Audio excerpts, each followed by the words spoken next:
Boa noite, Júnior. Boa noite, Isabelle. professora. Tudo bem?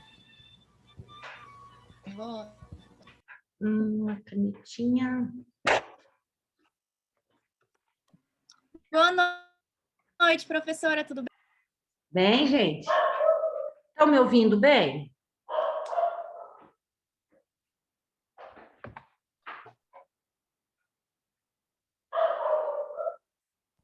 Sim, professora. Tudo... Tá ok.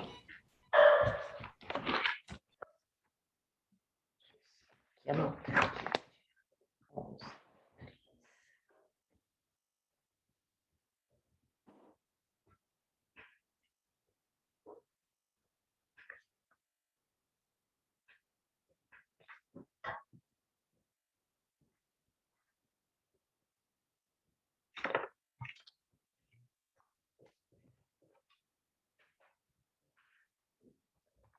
Deixa eu ir abrindo o nosso conteúdo de hoje, tá, pessoal?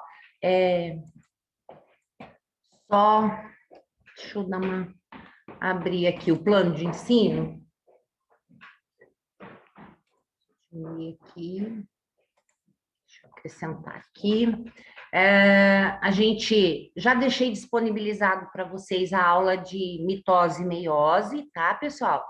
E faltava não, essa de gametogênese teria que ser dada também na sexta-feira passada, mas eu sempre faço o seguinte, aulas que às vezes forem lançadas, né, para sexta à tarde, eu sempre acabo trazendo elas de novo, né, para esse momento à noite, para que a gente possa realmente passar mais a limpo e tirar qualquer dúvida de vocês, né?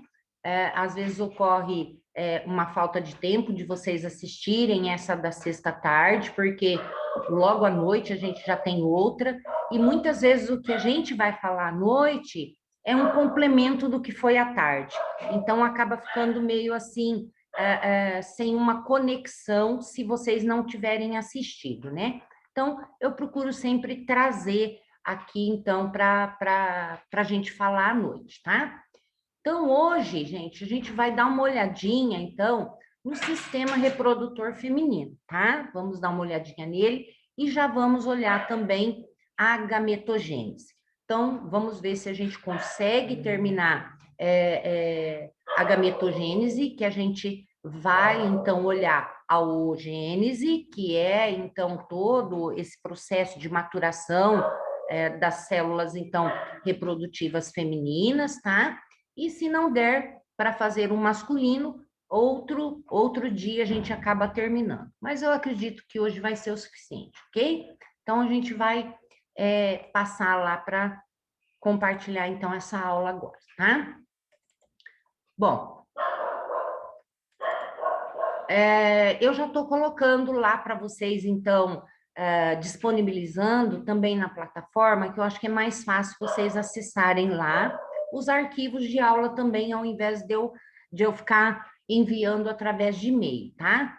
Então, normalmente, eu estou colocando as aulas gravadas, os links, e também já aproveito e já coloco esses arquivos, tá? Só quando eles forem muito grandes, que eu tiver que, mesmo passando para PDF, ele acaba ficando muito pesado e a nossa plataforma não dá para a gente anexar arquivos muito grandes, né? Então, se acabar dando mais de 2 PDFs aí, então eu acabo preferindo postar através do e-mail. Mas sempre que for assim, aí qualquer coisa vocês me passam o e-mail e eu deixo disponibilizado no e-mail também, tá? Bom, vou só diminuir nossas carinhas aqui, tá, pessoal? Para que quem for assistir depois veja o slide total, tá? Bom, hoje a gente vai dar uma olhadinha aí, né, em todos esses órgãos que compõem o trato reprodutivo feminino, então, tá? Se der tempo ali, a gente acaba já vendo, não é muita coisa aqui, a gente já vê o sistema reprodutor masculino e depois a gente vai dar uma olhadinha na gametogênese, então. Bom, é claro, né, que até parece, nossa, vai mostrar isso, eu sou mulher, eu sei que eu tenho isso, né? mas muitas vezes pode passar desapercebido, ou a gente imaginar que os nossos órgãos realmente não sejam dessa forma. Então, é lógico que a gente vai estar aqui dando uma repassadinha, né, e mostrando talvez algumas coisas que vocês ainda não saibam, né, ou saibam um pouco menos a respeito disso, tá? Bom, aqui a gente observa, então, né, a parte externa do trato reprodutor feminino, né, mais a genitália, mas também a gente vai dar uma olhadinha no que é composto todo esse trato reprodutor, tá? Bom, então, a gente tem os órgãos externos, então, tá? Denominados de vulva, como um todo, tá? E essa vulva, ela é composta por quê? É composta pelos grandes lábios, que estão mais externos, né? Que ajuda a fazer essa proteção, né, desse órgão, e mais os pequenos lábios, né, que são esses mais internos e que tem uma membrana mucosa, né, uma membrana ali que normalmente secreta um pouco de muco para lubrificar, para ajudar a manter, né? Existem toda uma química ali de proteção, de pH ideal, tudo para esse órgão, né? E também é composto pelo clitóris, né? Então, o clitóris é um órgão erétil, bem pequeno, né? Nas mulheres, às vezes tem mulheres que nem sabem, né, que existe esse órgão, mas que ele é muito importante, né? É uma fonte de estimulação também e de prazer na mulher. Então, ele fica logo acima ali dos pequenos lábios, tá? Bom, mais internamente, a gente vai ter, então, ali o trato reprodutor, né, interno, que é composto por quem? Pelo canal vaginal, porque nós temos, né, aqui também nessa vulva presente a uretra. Nós temos a uretra, que é o nosso canal e que vai fazer a retirada, né, da urina, então, do nosso corpo, e a abertura genital. Então, essa abertura aqui genital, essa abertura vaginal então, que dá acesso à vagina, então, né, ao canal vaginal aqui. Internamente, isso não é visível, né, porque está muito interno, a gente tem as glândulas de Bartolin, tá? Essas glândulas também são glândulas responsáveis por produção de muco, né, para lubrificar também a entrada dessa vagina, desse canal vaginal, para que possa receber, então, o pênis, tá?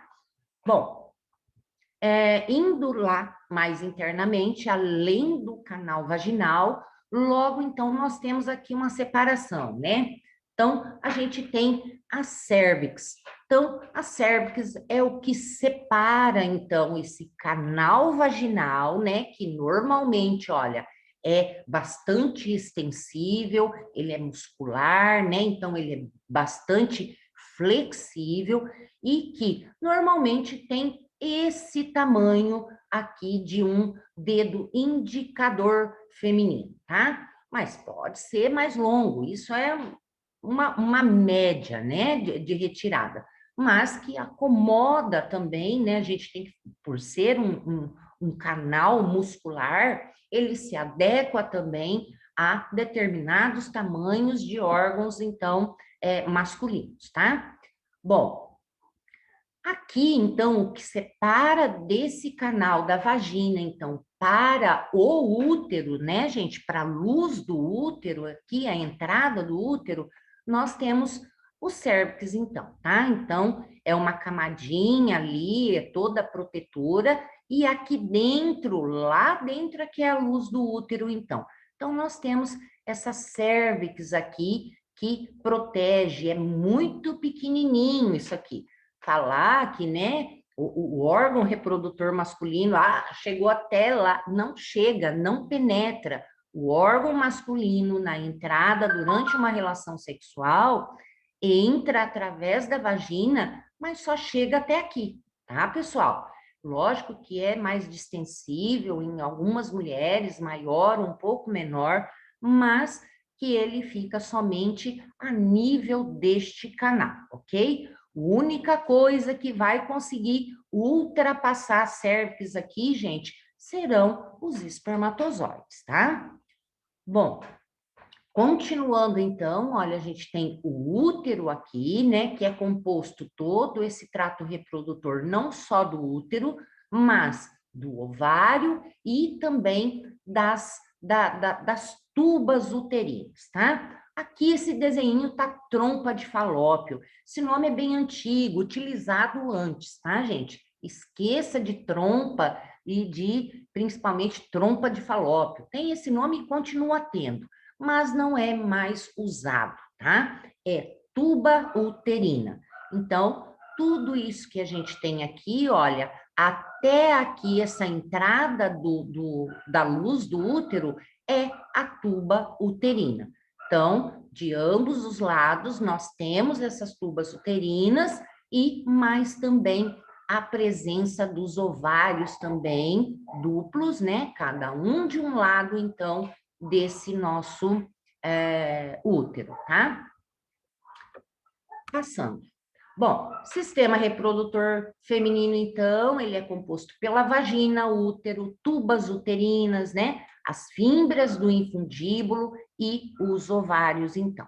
Então, nós temos ali vagina, útero, as tubas uterinas e também o infundíbulo por aqui, tá? E mais, então, o ovário, ok? Então, a vagina é o lugar de passagem do fluido menstrual e também para receber o pênis. Então, aqui, ó, é o local, é o canal por onde o sangue, então, menstrual vai passar por ele, né? E também é o local, é a vagina que vai receber o pênis aqui também.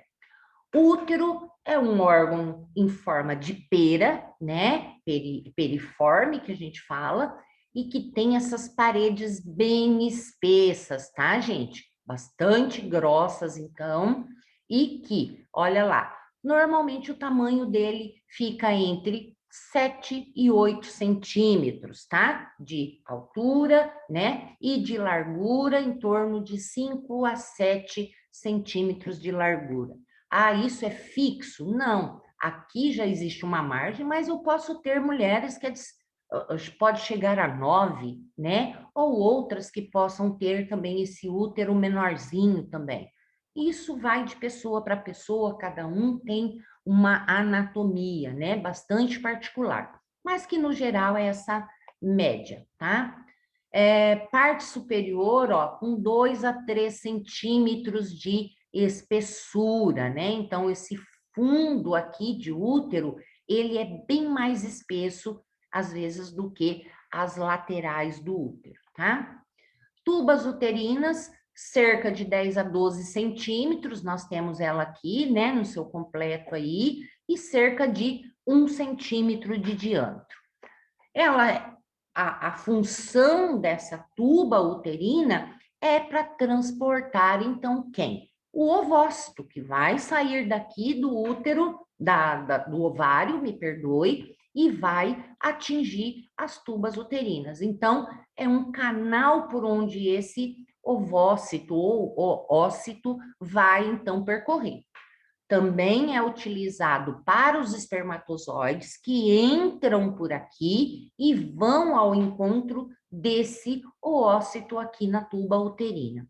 E também quando, né, ocorre uma fecundação desse espermatozoide com o ócito que saiu dali do ovário, também é o local por onde o zigoto vai encaminhar para chegar, então, até a luz do útero.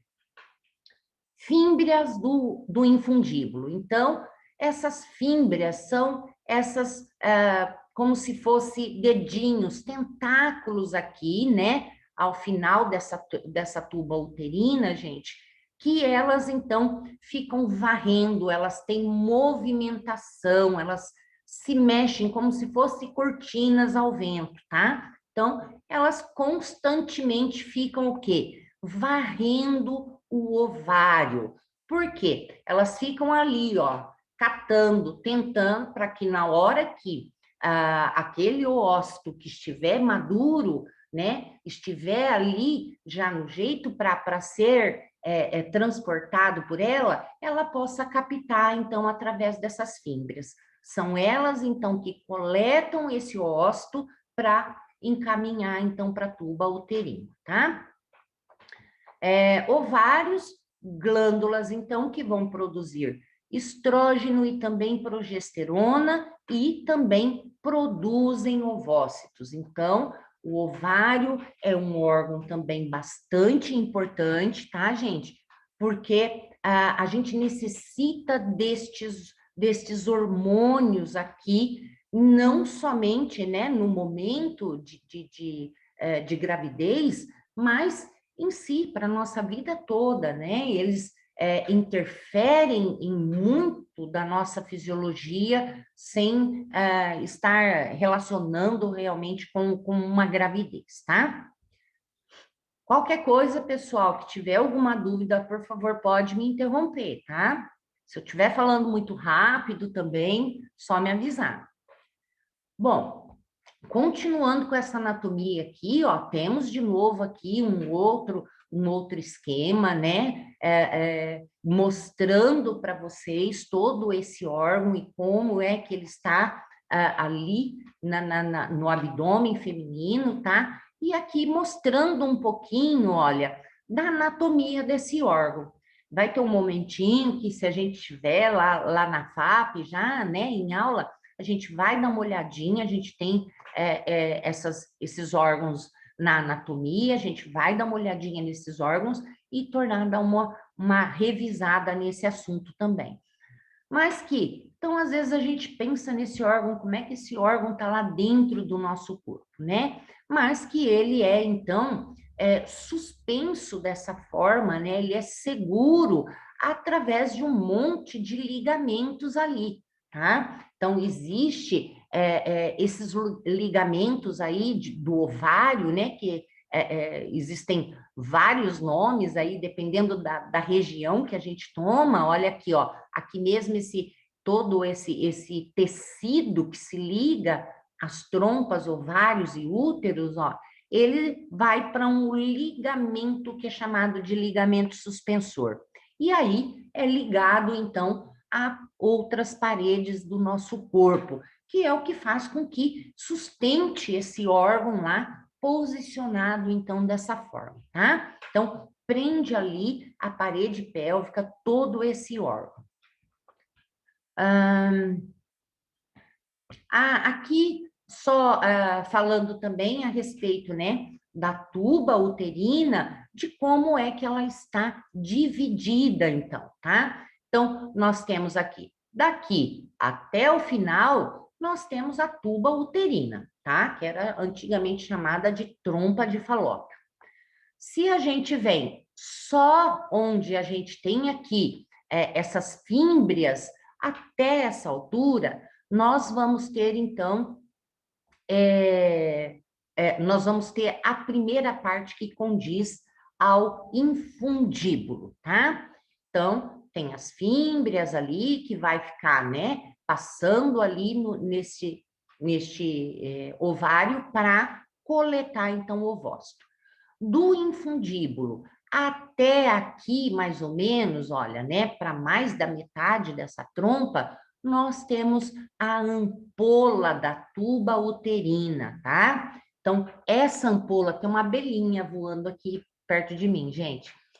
Então, tem essa ampola aqui, gente, é aqui nesse local que ocorre, então, a fecundação, tá? Depois desse local da ampola, nós temos mais uma parte que é chamada de istmo, e o finalzinho aqui, ó, a gente tem um finalzinho que é chamado, então, de intramural. Logo depois, então, a gente já tem o ósteo, né, que é o finalzinho aqui e que já começa o útero, então. Ó, vamos para cá. Bom, a gente já viu, então, né, essas partes, e o útero, a gente tem que ver também essa composição. A gente falou que é um órgão bastante espesso, né? E que ele é formado, então, se a gente for dar uma olhadinha, isso aqui é um útero, então, cortado transversal, tá, gente? Então, eu pego ele, aquela perinha, e corto ele pela metade. Então, eu vou olhar ele. Então, aqui é a luz do útero, tá, gente? Aqui é dentro do útero e aqui é toda essa parede do útero, ok? Então, esse útero, ele está dividido em perimétrio, miométrio e endométrio. Então, nós temos camadas, então, que constituem, então, essas três localizações. Perimétrio já está falando que é a camada mais externa, né? Então, fica no perímetro. Então, ela fica logo ali, como se fosse a parte realmente de fora, que ela é externa, é delgada, né? E ligada ali ao peritônio, né? A parte externa mesmo do órgão. Miométrio. Miométrio é uma camada de músculo lisa e é uma das camadas mais largas, mais espessas que a gente tem desse órgão, do útero, tá? Então, o miométrio é muscular, tá? E de musculatura lisa, né? Lisa porque a contração dele é uma contração mais lenta, não é uma musculatura estriada que tem que fazer aquela força enorme. Ele é um órgão que vai precisar de uma contração mais delicada, mais leve, seja para expulsão, né, de sangue, seja para expulsão do bebê. É lógico que não é tão leve na hora do parto, né? Mas é uma musculatura lisa que, para o órgão, para a funcionalidade do órgão, é exigido essa musculatura lisa. Então, miométrio é a parte mais espessa que a gente tem. E a parte mais interna é o endométrio. Endo já está falando que está mais dentro, né? Então, é a parte que está em contato com a luz, então, né? Com aquele local vago, então, dentro do útero, tá? É uma membrana delgada, mucosa e mais interna também, tá? O que acontece? Esse endométrio, principalmente, olha lá, durante o ciclo menstrual, né? Durante esse momento de ciclo reprodutivo e menstrual feminino, ele pode chegar a ter, então, olha, de 4 a 5 milímetros, tá? Então, normalmente, antes da menstruação, ele fica maior, né? Fica bastante irrigado de sangue, tá? Então, ele aumenta bastante a espessura dele, tá? Por quê? Porque normalmente a cada ciclo que a gente tem, o corpo está esperando uma fecundação, uma fertilização daquele óvulo, né? E só quando não acontece, é lógico que daí então a mulher tem a menstruação, tá? E o endométrio, ele ainda possui 3 camadas, ele só, tá, gente? Que é a compacta, a esponjosa e a camada basal também, tá? Bom, então aqui só mostrando como que fica durante esse período, né, no ciclo menstrual, como é que esse endométrio, ele se apresenta, tá? Então, tem camadas funcionais que vai acabar, né, desintegrando, né, descamando, então, com a menstruação. E o mesmo vai acontecer, descamar e também desintegrar logo após o parto, né? Após durante a menstruação, ele descama por quê? Porque o nosso óvulo não foi fecundado. Então, o normal é menstruar. E logo após o parto, esse bebê saiu, né? Então, aquela preparação que existe no útero também não é necessária então o útero gradativamente ali, essa parte do endométrio vai se desintegrar e vai, então, diminuindo ao decorrer do tempo, tá? A camada basal do endométrio então, a responsável pelo suprimento sanguíneo próprio, tá? Então, ele não descama. Então, a gente tem ali, como a gente falou, que a gente tem 3 camadas, que é a compacta, a esponjosa e a basal. Essa basal é a que mais fica, porque é ela que normalmente acrescentará também as outras para caso ocorra uma fertilização, né? Então, a camada basal é sempre a que fica dentro desse endométrio. E aqui, só mostrando aqui, olha, durante as fases menstruais, né? Durante todo esse ciclo menstrual que a mulher tem, que a gente conta mensalmente, como é que esse endométrio, ele, então, funciona durante todo esse período de tempo, tá? Então, a gente aqui mostra no final de uma menstruação e, novamente, a gente começa em fase proliferativa, isso de começar, então, os nossos ovócitos a sofrerem uma maturação. E com o tempo, esse endométrio está se preparando, porque o ovócito também está sofrendo maturação.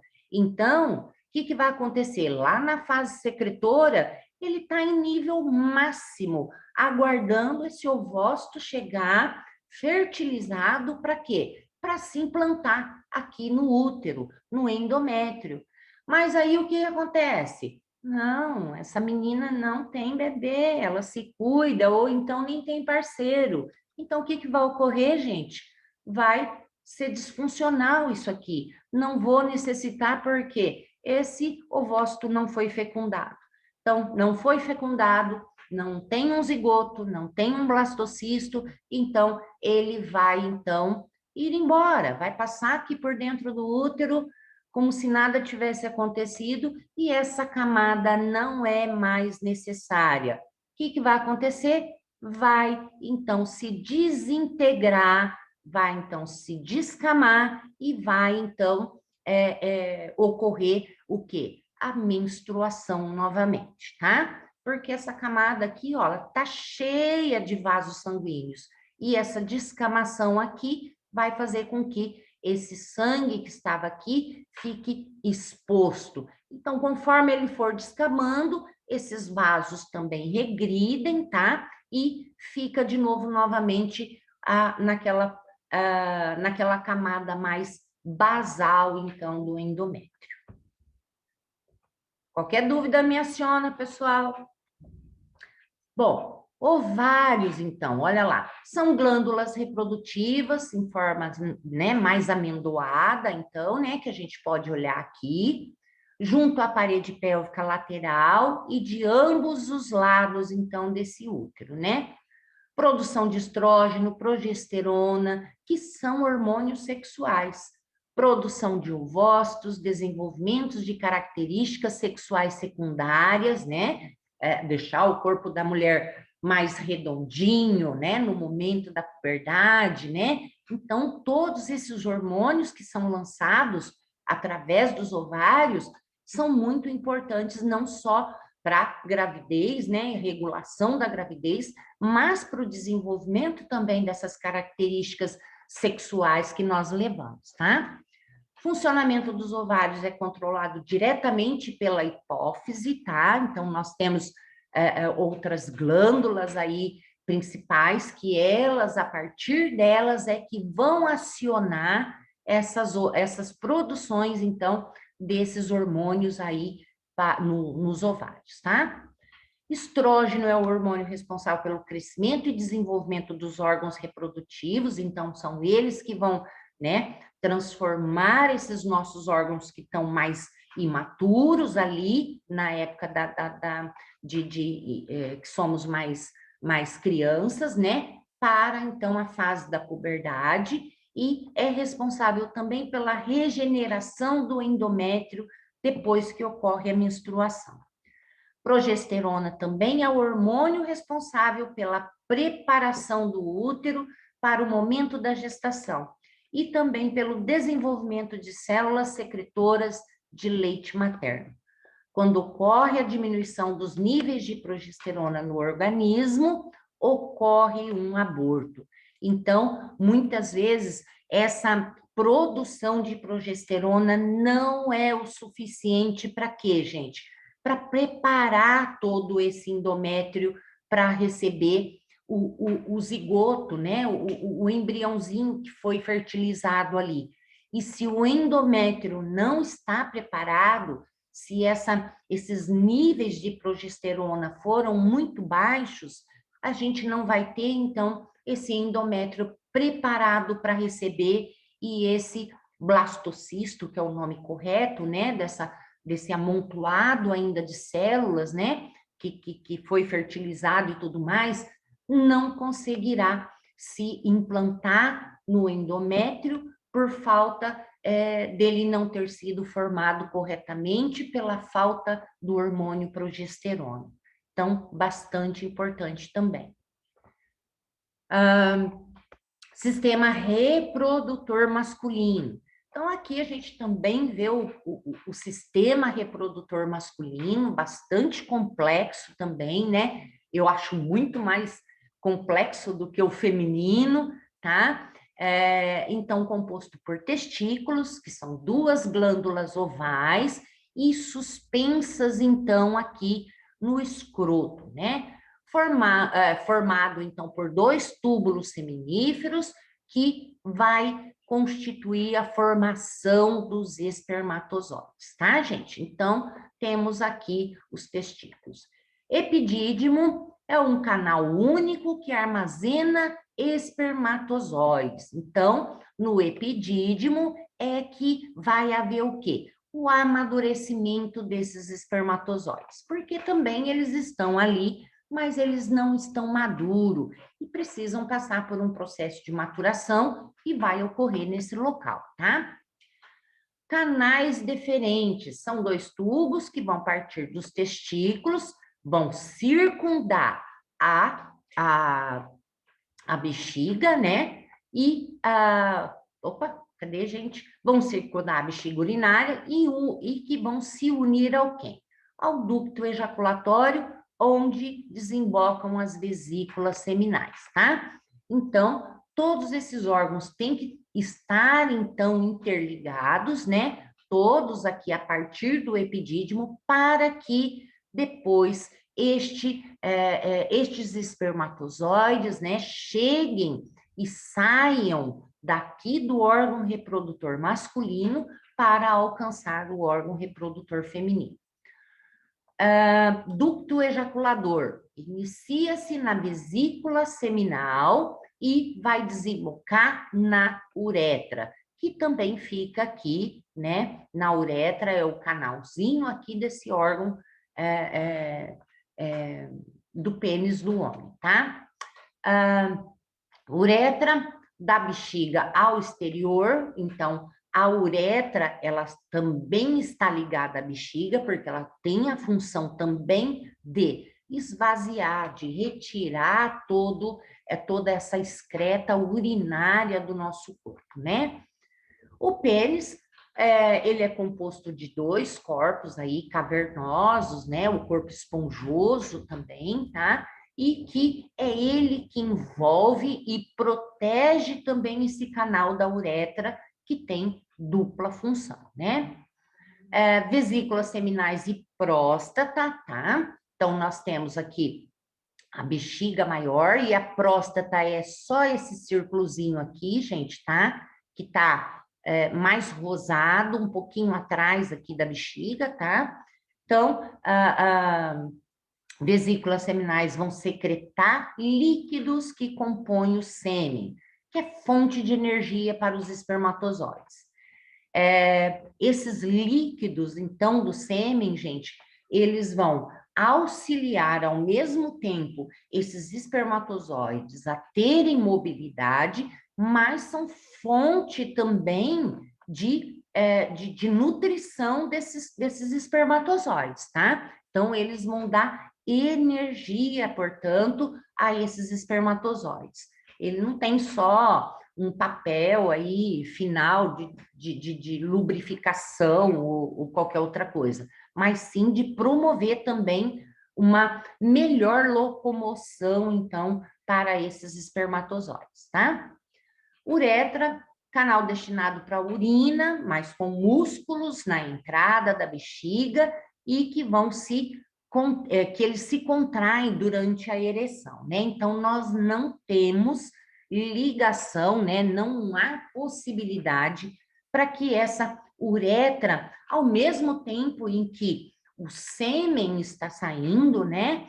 A urina também saia ao mesmo tempo. Não, existe ali todo um dispositivo para que se feche um canal porque o outro está sendo utilizado, tá? A glande, ó, nada mais é que a cabeça do pênis, onde podemos visualizar a abertura da uretra, né? Então, mais essa parte aqui, onde a gente vê a abertura do canal da uretra, então, e com a manipulação da pele, que a envolve, que é chamada de prepúcio, né? Acompanhado de estímulo erótico, ocorre, então, a inundação dos corpos cavernosos e também esponjoso aí, com sangue, que é o que vai fazer que esse órgão enrijeça, fique firme e fique adequado para fazer a penetração, então, na vagina da mulher, tá?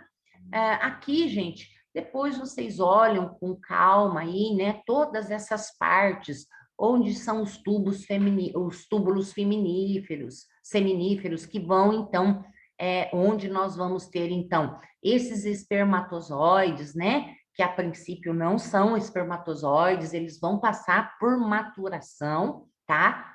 Dentro aqui, para depois, então, serem levados juntamente com o sêmen para uma relação que essa pessoa terá, tá?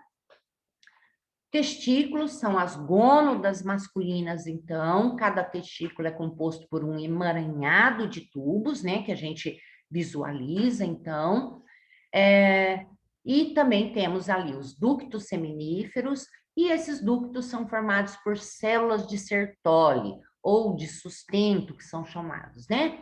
E pelo epitélio também germinativo, onde vai ocorrer, então, o quê? A formação, né? A maturação desses espermatozoides, como a gente falou, tá?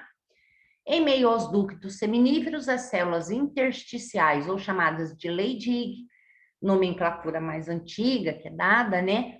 Vão produzir o quê? Hormônios sexuais masculinos também, tá? Sobretudo a testosterona, que é esse hormônio aí masculino. E que é responsável por quem? Pelo desenvolvimento dos órgãos genitais masculinos, né? Dos caracteres aí sexuais secundários, né? Barbas, pelos, né? Nascendo aí, diferenciando aí características masculinas mesmo, tá? Então, olha, esses caracteres secundários aí estimulam os folículos pilosos para que façam crescer barba, né, pelo pubiano, estimulam o crescimento das glândulas sebáceas e elaboração do sebo. Então, normalmente homens, né, transpiram mais, também produzem mais oleosidade, aumento da massa muscular, olha, nas crianças durante a puberdade, que a gente vê que os meninos, né, já vão começando a ficar com, as mulheres é o quadril, os homens vão ficando com os ombros mais largos, né? Então, aumento de fibra muscular, né? Não aparecimento de mais fibras, mas o aumento do tamanho dessas fibras musculares mesmo. Vão ampliar a laringe, o que vai fazer esses meninos, então, terem a voz engrossada, né? A falarem mais grosso, então, fazem com que o desenvolvimento da massa óssea seja maior também, protegendo contra osteoporose. Então, um hormônio aí também bastante importante para os homens, né? Não só relacionado à parte reprodutiva, mas como a formação mesmo, né? O desenvolvimento realmente